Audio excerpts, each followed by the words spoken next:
Hi, and welcome to our CSA Digital Email Summit 2021. Sorry. I'm a little bit nervous because this is the first webinar for this year, but I'm glad that you're also taking part virtually with us.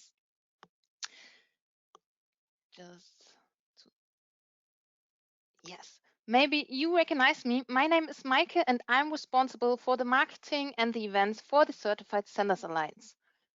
Maybe you are wondering who's the Certified Senders Alliance. Just in one short sentence, we enable quality standards for commercial emailing. If you want to get more information about, just contact us and we will get back to you. So, yes. As you can see, we have two sponsors for the Spring Edition. Thank you, Demartian, and thank you, Harlong, for supporting us during the Spring Edition. Dear attendees, if you want to get more information about our sponsors, you can find in the download section everything about them and contact them directly. I know that we have a lot of participants who joined the webinars in the last year, but the housekeeping rules for today are that you're muted during the whole webinar. So if you have any questions, you can submit them during the whole webinar. I will collect them and read them out loud at the end of the session so that Lauren just concentrate on her presentation. And yes, I think you can see her also. And Lauren Meyer is our first speaker. And I'm very happy that she's the one who starts the CSA Digital Email Summit. So I just need to give the rights to present. And then you can start, Lauren. And yeah, you will hear me and see me at the end of the session again.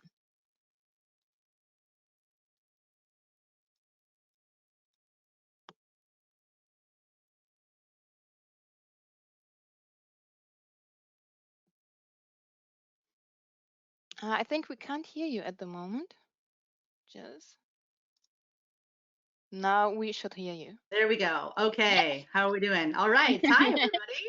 Thanks for joining us. And thanks, Micah, for kind of opening things up and for inviting me to open your summit. This is super exciting. It's the spring edition of the CSA Digital Email Summit for 2021. And I am so grateful to be here. So thank you. My name is Lauren Meyer, and I am one of the head email nerds over at SocketLabs. And my session today is called Bringing Email Education to the Masses. And my aim is for you to walk away with a couple of new ideas about how to make email deliverability best practices and compliance important within your organization or customer base. And the fact is, email consistently outperforms other marketing channels. We're talking about 4 to 10 times more revenue coming from email than those other marketing channels. But not enough people have a strong fundamental knowledge in email marketing best practices and how they can impact your strategy and the revenue coming into your company. This is the case for many departments, despite being consistently adjacent or directly involved in the practice of sending emails. And this can lead to a wide variety of problematic outcomes. And I don't need to dwell on what those problematic outcomes are today because I know the CSA audience and you've all dealt with all of this stuff before, right? So instead today we'll be focusing on how to effectively educate your company's key decision makers or customers on the true value that can be unlocked by following essential email industry best practices and making deliverability, compliance, and security a priority, even when those topics are costly, time-consuming, and just plain boring to the people in marketing, sales, finance, and basically every other department that touches your email program outside of yours, right? At the end of the day, teamwork works or it doesn't. And your email program can suffer greatly when part of your organization's team isn't on the same page. So a little bit about me as we get started. I've got about 15 years of experience in email. I've traditionally been on the sender side, working for a couple of different ESPs, consulting customers on how to resolve their deliverability issues, and sending emails myself as a marketer for a couple of those years. The last several years have been very focused on deliverability, compliance, and anti-abuse until March, actually, when I joined the team at SocketLabs as their EVP of product marketing and brand strategy. So now I'm the troublemaker in marketing. So look out, everybody. I'm excited to jump out of the trenches, though, seriously, because I want to start telling the SocketLabs story because we've got some really powerful and versatile email delivery solutions that I'm not sure that a lot of you are aware of, right? So if you want to send quickly via SMT or API, awesome, we've got that. But if you're one of those kind of like highly customized solutions that's just super complex, and you feel as though your current solution kind of isn't meeting your needs, we have some solutions for you. In fact, that's one of our favorite things to help people with. We have our own Hurricane MTA, which means you get all the flexibility of sending from the cloud, if that's what you like to do, all of the security and flexibility and reliability that can come from an on-premise solution, and everything in between. So if you haven't done so yet, please come check us out at SocketLabs, because we'd be happy to find out about your email needs, right? All right, so let's move on to the good stuff, right? Get down to business. So in this session, my goal is for you to walk away with, first of all, an understanding of why it's such a challenge to keep the email industry adequately informed on the importance of email industry best practices, getting more budget for whatever that project is you're working on, or basically doing anything that's related to kind of those less sexy topics like compliance and anti-abuse, security, things like that, right? The things that the folks in marketing and sales don't really care about. I know at least some of you that are tuning in today are the ones who are defending your companies from really bad things, right? You're taking down compromised accounts, you're identifying and preventing spammers from living on or sending to your platforms, or you're working on how to educate your customers on how to improve their email performance, right? So next, I plan to share some strategies, inspirations, and a few analogies you can use to effectively get your message across to leadership, to clients, to anyone that is a key stakeholder, or I guess hostage taker within your email world, right? My goal here is to get you thinking about creative ways to help you get what you need when it comes to email education, whether that is a new tool, a larger team, or an organization or client who understands the right ways to do email, right? I've got so many analogies and strategies to share with you and only so much time. So near the very end, I'll pause because we can all enjoy a moment of Zen together. I do talk very fast, and so that's part of the reason, but also because you're going to want a moment to think about how you can do this, right? How you can get your brilliance and years of experience across to those that are making the final decisions. So let's move on to why it's so hard to get what you need for your team and your organization. We're going to turn that no or that question mark or that terrible idea from your leadership team into a yes for you. And that is my goal here today. All right, so let's talk about what we're up against, right? Why is this stuff so hard? Well, first of all, email is not something that's commonly taught in school. All of the knowledge that most of us have learned about email was taught on the job. And there really is no standard learning curve to speak of. We're getting there, but not quite yet, right? Where you work and who you work with, they play a big part in what you may have learned. There is still a lot of tribal knowledge that's shared along the way through various teams and organizations, a bunch of Slack groups. But the truth is, even within those more formal organizations, there's still a lot of stuff that's not very well documented. There are pockets of knowledge within certain industries or parts of for certain companies, whereas other folks are still learning this stuff the hard way on their own, right? They're all trying to figure it out themselves. So we need to keep that varied level of understanding about email topics in mind as we start to educate people. And I'm sure this next one is going to be of no shock to most of the people in this room, but the work that we do in email is not all that interesting to other people, right? How many times have you been asked what you do for work, and then pretty quickly after you start talking, you see that other person's kind of eyes glaze over, and you're talking about how much you love email, and they just cannot be bothered to pay attention, right? Getting our message across in a way that is not only understandable to others, but also keeps them awake and then actually gets them excited about nerding out on some of the less flashy parts of email.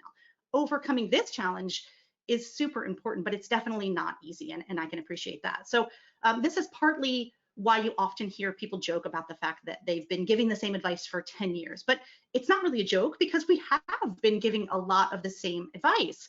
But the key is that we're not giving it to the same people, right? We've been delivering that message to new marketers, and I get how it can kind of feel like we're finally getting them to lean in and learn about this stuff, and then that person that you trained moves on to yet another role.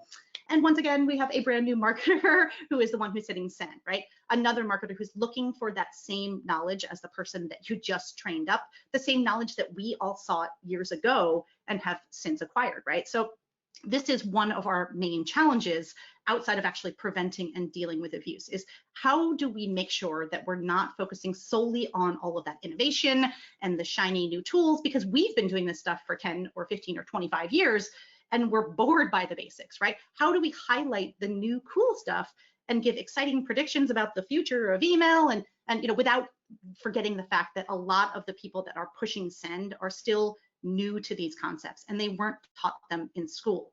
and they weren't in the room 5 years ago at that conference when all of us talked about it for 3 hours and then almost completed a BCP document on that topic, right? Those new people still need to learn the basics, the stuff that is foundational to them helping us contribute to the real future of email. So yes, we might think telling people about how email works or explaining what they should be monitoring or why a certain tactic won't work has become boring.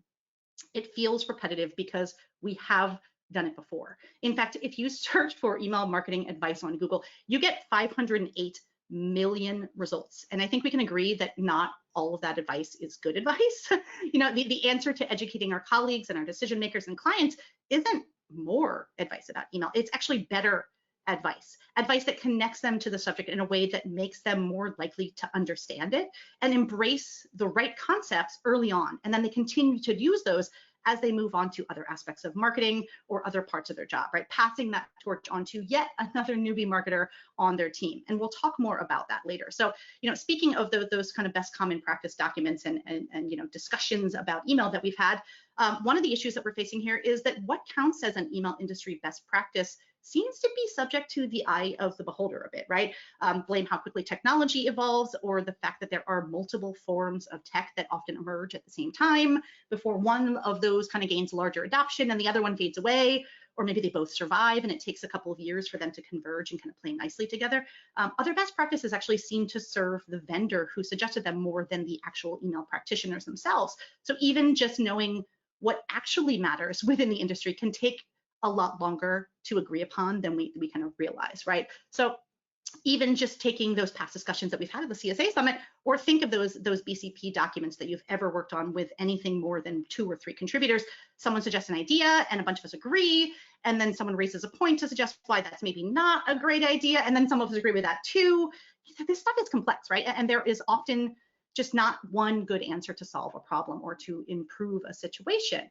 And this is why the #1 phrase in our industry tends to be, it depends, right? Because it depends on the situation, the goals, the practices that have been in place for years, so many different things, the tech that's in place already. All of these things really depend on what the recommendation is going to be, what the advice is going to be that you give, right? Which reminds me, email is constantly evolving. This is another one of our challenges, right? While most of us feel like we've been preaching the same things for so many years, which we have, because that's true, but it's not the full story, right? Email has evolved and it continues to do so. We've got new technologies and forms of security that have emerged, new forms of abuse to fight against. We've got new tactics for growth hacking, if you will.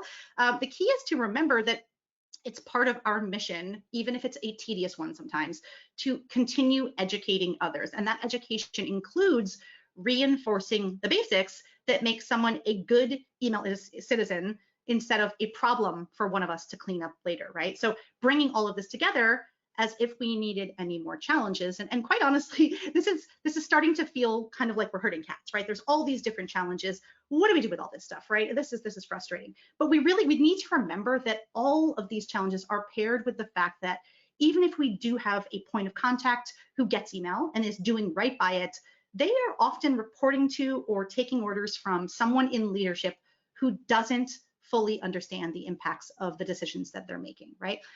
For all intents and purposes, this person might as well be living on the moon sometimes. You know, take that CMO who is under pressure to provide new leads to sales, and they very quickly jump to purchasing a list or running a campaign that brings in big numbers of people, but very low quality leads. That CMO has reached their goal of bringing in 10,000 new leads, but now you get to clean up the mess made by all the complaints and deliverability issues that it caused. So how do you get ahead of a situation like that if you're not even in the room when those decisions are being made?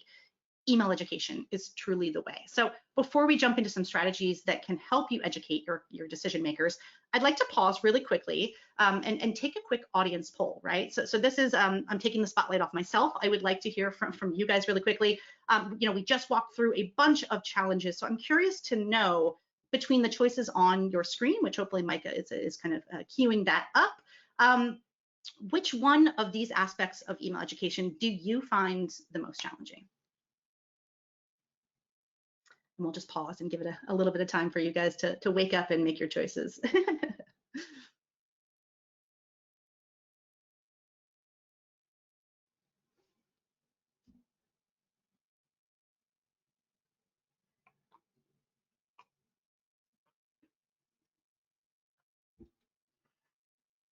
Okay, wow. By far, the biggest challenge that we see is educating your coworkers, your clients, and your leadership team, right? The second one looks to be implementing those best practices and policies. So it's kind of like, you know, once you've educated people on the fact that they matter, implementing those practices is the biggest part of the challenge, right? So maybe you've got enough budget or you have the buy-in, they're kind of on board with what you want to do. That's not really an issue for you guys. And the employee turnover is not really an issue as well, which is really nice to hear. So hopefully we'll be able to focus on some of those ways that you can kind of educate other people in other departments, your leadership team, and get some of those practices taken over there. So, all right. Micah, do I need to reshare my slides? Okay, cool, we're good. I see that. Okay, great. Yeah. All right. Okay. Jumping back in. Sorry about that. Yeah, I was looking at the wrong screen, I think. There we go. All right. So are you ready to jump into strategies that you can use to get what you need? Whether that is more budget, right? We talked about that's not really a big issue for you guys. If it is getting a bigger team, or if it really is just that organization who understands email best practices and why they are so important and why they should be using them. So as we roll through this section, think about your challenges, what you're trying to accomplish. While my example may not be 100% relevant for what you're trying to do, the tactic should be, right? All right, so the first one is that email is complex, right? But regardless of whether your audience is a prospect or a customer, a colleague, or a member of the leadership team, considering the level of understanding that that person may or may not have about the topic is so essential to your success in whatever you're trying to do, right? If you come in too hot on the call or in that meeting with a person who's more experienced than you, it might offend them or hurt your working relationship because they're like, what's this person's deal, right? But if you assume that they know too much and you kind of skip over the basics, you might lose them in the first couple of minutes, and that's not great either. So seek to understand your audience ahead of that conversation whenever that's possible. And even if you're meeting someone for the first time, try to hold your judgment or that list of recommendations that you have kind of circling around your brain for after you've asked a few questions to better understand what are their goals, what are their challenges, what can you do to help with those goals and those challenges, right? Gather some context first, then share your take on the situation. All right, the next one, speaking of understanding, right, is that a lack of understanding is one of the main reasons for not getting what you need, right? Awareness within your team and the greater organization or your client base is so essential, and it's so hard to do because of just all of these moving parts, the fact that people are focused on other things besides email, whatever it is, right? Your leadership team, though, and any key decision makers within your organization are the ones who are setting the foundation for what your company is going to work on, what your company spends money on, and where they dedicate their resources, both human and financial. So if they aren't aware of what your need is, it's kind of like it doesn't exist. So get yourself on their radar, right? Have a team mission and make it known, because if you're not showing up on this map, it doesn't matter, right? So share details about what your team is working on with others, what challenges you face, and how you can consistently tackle those head on, how you're just continuing to do better and better, right? If you're doing this right, awareness about what you need actually starts before you even pitch the idea for your new project or request, right? Awareness is an ongoing process. An example here is celebrating your team's wins, right? This is great for company morale, and it also starts to create that proven track record of your team's challenges and how you're solving them. This highlights the value your team brings within the company, which can give leadership confidence in your team's ability to successfully handle a proof of concept or a project that might require time, lots of development hours, or budget, right? And along the same lines, you need to hold yourself accountable to the same level of awareness that you're trying to spread within your company, right? This goes back to number one a bit, which was understanding your audience, but it is so much more than that. You want to be aware of the current tech stack within your company, right? Is your new tool or process going to jive with what's currently running within your business? Or is it a redundant tool used by another team? This kind of stuff can hurt your chances of getting a yes. So, try to figure out, can you gain access to their tool, or can you get them to adopt your tool or process because it's actually better, right? So you also want to be aware of your company or client's priorities, right? How does your mission fit into the grand scheme of what your entire company or client is trying to do, right? Realize that you're not always going to have top billing when it comes to budget or dev resources, or even just the attention of your primary audience, right? If you send that big block of text in your email to a client, they're probably going to read the first couple of sentences if you're lucky, maybe do the first bullet point that you would ask them to do. So it really is important for you to kind of stay focused on that, right? Which brings me to, my next point, which is a great way to raise your own awareness within what's happening in the email world, right? And this is to find allies. So whether this is on the client side or maybe within another department that your team historically kind of doesn't get along with, you want to find allies on your team, right? So much of a successful business relies upon multiple teams working together effectively. It's kind of like a whole bunch of little puzzle pieces within the same puzzle, right? If you're missing a corner, that doesn't look great for the overall puzzle in the end. So any efficiencies lead to a loss for your business. So finding allies is not only good for business in general, but it's also good for you when it comes to having cheerleaders within the organization who are either supporting or vetoing your project when it comes up behind closed doors in their meetings, right? So not to mention the fact that revenue driving teams such as sales or marketing tend to have big budgets and lots of influence on the company's priorities because they are client facing. So work with those teams, understand their challenges and what they're working on, find common goals or challenges that you can get behind to help build those relationships, right? To help get what you need in the long run. Collaboration is key here, and knowledge about what others in your organization are working on is power. This is what's going to help you get what you need in the end, right?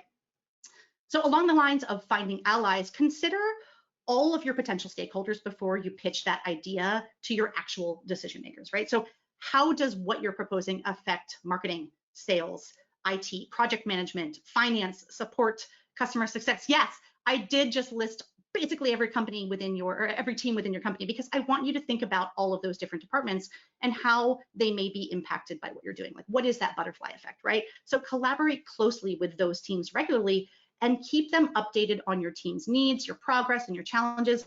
Know what theirs are as well, right? So you're better informed on how your team's work and challenges are going to overlap, right? Consider that each of these people could potentially be a huge cheerleader for your project or initiative, right? You can introduce your idea to them during a regularly scheduled check-in when you have those to gauge their interest.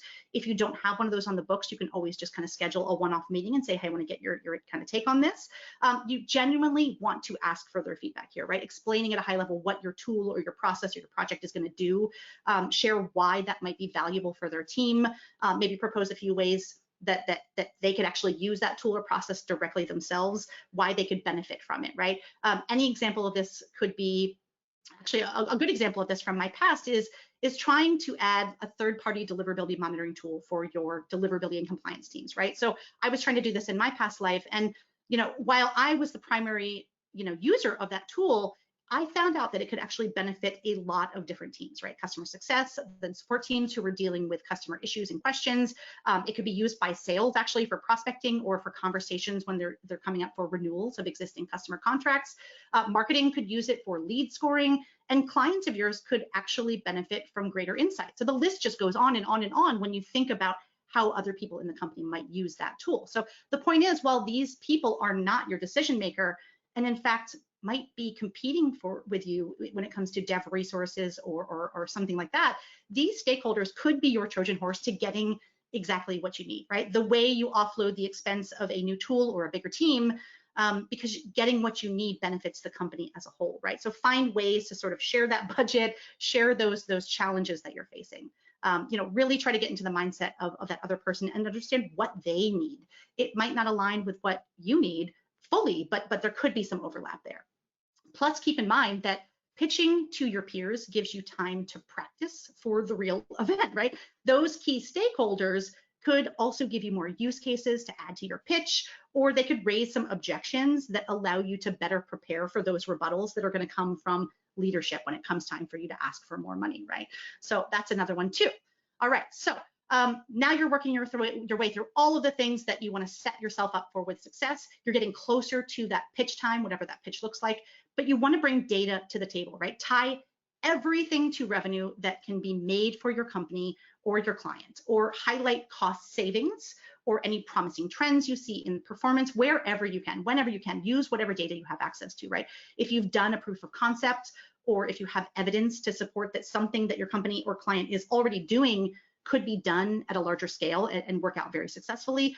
Or even if you read a report about someone else who's having success using this tactic within another company, bring those data points to the meeting because they really can be compelling, right?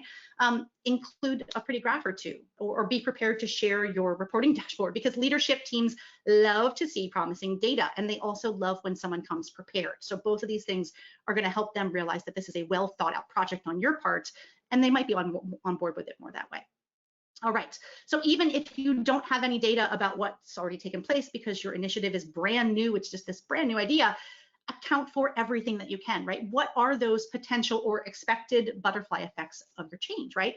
How it will, impact your team's productivity, the accuracy of your work, or maybe the team size for the better, right? How is it going to impact the customer experience, right? Does it help does it help with retention by minimizing the negative interactions? I know some of you have been the axeman or woman within your organizations because you have a rightly aggressive approach when it comes to anti-abuse, right?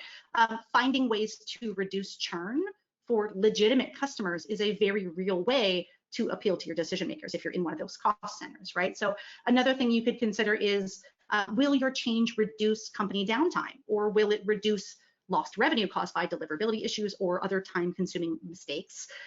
Will it make the company more money because you've come up with a new way to generate cash, right? From an existing product, from a new product, maybe you found a way to productize something, right? A new way to provide value to customers is always something that your leadership team is going to be interested in, if it's something that's going to make us some money, right? Or the other thing you can think about is will your idea save the company money by reducing operating costs? For example, because there's less fires internally, that could mean that there's less money spent on overtime pay in support or IT because those people were on call when that issue happens, basically every other week. I don't know how often, but yeah, right? So you can save money in a lot of ways. So get creative here and bring a lot of examples on how your new process or tool or initiative can be used to improve the business, right? There are so many ways to optimize a business, and just finding one meaningful one, or even just a couple of small ones where you can make an impact, is going to give you a little bit of traction, that little bit of traction that you need with your management team, right? All right, so speaking of things that can kill traction, technical topics, right? We all love our technical topics. Obviously, there are cases, I have to say this, where the technical bits are super important, and in those cases, precision is needed, right? So lean into that, go for that, right? I think what we're talking about here is more when you're speaking to an audience that's new to a topic, right? So those new decision makers, getting too technical is going to be a problem, and avoiding the most technical aspects is going to be helpful for you, right? As the subject matter expert, you want to be prepared to discuss technical topics when they come up, right? That's your jam, that's what you guys can do, but plan to explain your case without using them, right? Use plain language, simple explanations, and also my favorite thing in the world, analogies, right? Analogies are amazing, right? Here's one from Mike Hillier, comparing deliverability to changing gyms, right? Odds are the reason the current gym isn't working has very little to do with the gym and a lot more to do with you, right? Here's another one from our friend Matthew, who compares the relationship between senders and receivers to getting along with your in-laws. So clearly something that a lot of people have experience with, even if they are the least tech-savvy person that you've ever met. Skylar seems to get her point across about the effectiveness of complying with can spam by comparing it to the smelly guy at work who is in full compliance with the company dress code, but still makes those around him less happy, right? So she says it generally gets a laugh, and it also works, right? So this is one of those you can use humor to get your point across as well. Udemy actually recently impressed Brad Gurley by comparing a dedicated IP to a flat tire, right? You don't throw your tire away if you get a nail stuck in the tread. Why would you get rid of your IP address because of a deliverability issue, right? Fix that tire and get yourself back on the road to inbox land is, I guess, my recommendation for you. Jess from HubSpot explains the difference between shared and dedicated IPs with an analogy about singing in a choir, right? She says, if you mess up a note here or there, the audience is unlikely to hear it because it will blend in with the other voices in the choir. But when you move to a dedicated IP, you become a soloist, right? So if you're somebody who sings in the choir or goes to church, that is a great analogy that's really going to hit home with you, right? Anybody who likes music, quite honestly. And then we also have, honestly, so many people have used the analogy of a credit score to compare to a sender reputation. And this one works so well because so many people are familiar with the concept of a credit score, right? So shout out to David Value for raising this analogy years ago. Honestly, you can't go wrong with analogies. The trick is to find one that resonates with your audience, right? So do some active listening, get to know people that are your allies, your key decision makers, your clients. Have that quick conversation, even if it's awkward in the beginning of your calls, to get to know them on a personal level. For example, I know that one of the guys on my marketing team makes scones on the weekends, which is something that would have totally not come to my mind. He's also really into cars. And so oftentimes when I'm trying to explain something to him, I'll use a car analogy, and that seems to work really well for him, right? So get into the mind of the person that you're talking to and really try to make those analogies as simple as possible so they can really connect to them. All right, so the next one that we want to focus on here is how you can get people on board with spending more of the company's money is by turning your cost center into a revenue driver, right? So here we're talking about brainstorming how you can provide new kinds of value to customers. Are there integrations that you can leverage to offer new products or services that are compatible with what your company offers? Are you able to bring in new leads through marketing initiatives with partners by talking about some of the work that your team does, even if you can't sell that work to people, right? You could still talk about that and advocate for the anti-abuse or compliance work that you're doing. Are there any tools that your team has created or any processes your team manages internally that could be productized, right? Within the email realm, we are all doing a lot of really cool and custom stuff behind the scenes. I've got a ton of examples of this from SocketLabs, where we're just doing really interesting things and something that we do on a pretty much a regular basis, but our clients have never seen that stuff before. So being able to kind of really help them with that stuff is helpful. So figure out a way to make what you offer a little bit more accessible to your audience. All right, next thing we want to focus on here is really just brainstorming ways to optimize processes and workflows to reduce costs, right? Because a reduction in costs is an inverse way of saying a revenue generator, right? So again, the point here is to get creative. How can your change be a positive for the company's bottom line in some way, shape, or form, right? It doesn't just always have to be a strict dollar amount, but speaking in dollar signs really does get your point across, right? Speaking of that, I'd also like to encourage you to be strategic about your requests, right? Whether we're talking about customers or internal decision makers, it's likely that you won't get everything that you ask for, right? Your team's project or that laundry list of action items for your client will not always come first. So figure out where you really want to spend your credits for this month, this quarter, or this year, right? Be selective, prioritize what you ask for, and cut those non-essential items from your list. They are just distractions from you getting what you want, right? Know your budget, know the state of your company's roadmap, and try to align your priorities accordingly, because not everything is urgent and worthy of going above budget or pulling people off other high priority projects, right? And again, we're not just talking about dollars here, right? You also want to pay attention to the number of hours that you are spending on your planning, the scoping that project, the actual time spent developing something for it, training teams on that new process, right? This stuff is all time consuming, and all of that time spent is company dollars spent as well, right? And people are going to notice if your team is constantly churning over new tools or burning through budget. All of those tools and employee salaries for the hours spent on that project, development hours, it adds up, right? So also consider ways that you can save your credits for when you need them, right? If you're more selective about how often you ask for things, it's going to carry more weight when you really do need something urgently and you run to your boss and you're saying, man, we really need this right now, right? Having some of your real budget left over also helps with that, right? If you can kind of cover a little bit of that cost, that's going to make people kind of lean in and listen a little bit more, right?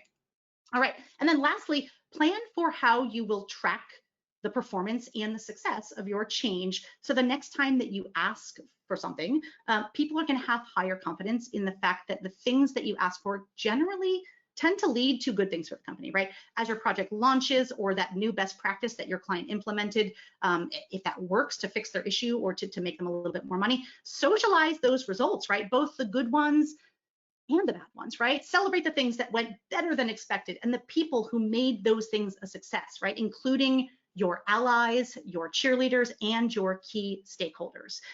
Also acknowledge what didn't go so well and why you believe that to be the case, right? You're showing that you're not going to repeat those mistakes next time, or that at least maybe you have a hypothesis for how to make the situation better, right? This is all, again, very helpful to leadership, getting you what you need in the future as well as today. All right, and then call out when you've made the company more money, when you've streamlined processes that are leading to savings through headcount or hours spent or some other meaningful and tracked metric, right? If you've improved communication in the support team and that led to better employee relations, but that led to also higher efficiency in turnaround times or higher customer satisfaction scores, celebrate that team success, right? Talk about the fact that the team is getting along better and the morale is better, but also talk about those KPIs that really prove that you saw success on paper, right? Again, this has got to be tied to something that is trackable. I get it, attribution is tough when you're a marketer, but if I were to create some kind of initiative and then just claim an increase in page views on our website is because of me, that's not likely to help me out with leadership when it comes time to discuss budget or that next big project, right? You need to provide results that do make sense on paper, as well as something that kind of sounds hypothetically like a good thing to do, right? It's both of those things. All right. So a couple of final thoughts to close us out. We'd normally be chatting about this stuff over a Kolsch at the local bar. So today, I just want you to pretend. I'm just going to kind of sit here at the table, right? My final thoughts for you here are keep it simple, right? I've shared a lot of ideas today. You don't need to try them all. Just take it step by step, right? Lay the groundwork for getting what you need. Understand those key decision makers. Think about the butterfly effects within your industry. Think about the initiatives that you have and how those align with other departments. That's a great start, right? Find a better way to understand those key decision makers as well as your key stakeholders, right? It's not just about the people that are saying yes, it's about all the people behind them that support all of that work that's happening, right? So speak to those people on their level and get your point across in a polite yet professional way, right? Don't be pushy. You want to kind of work with them. You want to be a team here. Always bring data and facts to the conversation and be prepared for rebuttals, right? Not everyone's going to love your idea as much as you do, and that is a fact, but they can get on board with it if they realize that you have a well thought out plan, right? Which brings me to my last, I guess, final thought here is get creative, right?